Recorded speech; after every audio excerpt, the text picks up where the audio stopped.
सलमान खान की बहन की हीरे के ज़ूरत चुराने वाला गिरफ्तार। अर्पिता खान की हीरे की बालियां उनके घर से चोरी हो गई। बॉलीवुड एक्टर सलमान खान की बहन अर्पिता खान शर्मा के घर से उनकी हीरे की बालियां चोरी हो गईं।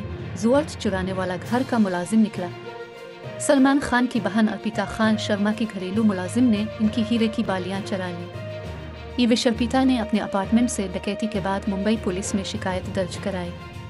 जैसे ही शिकायत दर्ज की गई, पुलिस ने एक 30 साला शख्स को गिरफ्तार किया जो अर्पिता और आयुष के घर में घरेलू मुलाजिम के तौर पर काम करता था। भारतीय मीडिया रिपोर्ट्स के मुताबिक अर्पिता खान शर्मा के चोरी होने वाले जेवरात उनके मुलाजिम के घर से बरामद हुए, जिनकी शनाख्त संदीप हीगड़े के नाम से हुई है।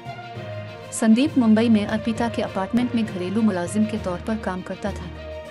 अर्पिता ने पुलिस को अपनी शिकायत में बताया है कि उसकी हीरों की बालियां, जिनकी कीमत 5 लाख भारतीय रुपए के लगभग थी, वो उनके कमरे में मेकअप के में रखे थे। अर्पिता ने बताया कि उनके ज़ूरत गायब हो गए। मुंबई पुलिस ने संदीप हीगड़े हिरासत में ले लिया।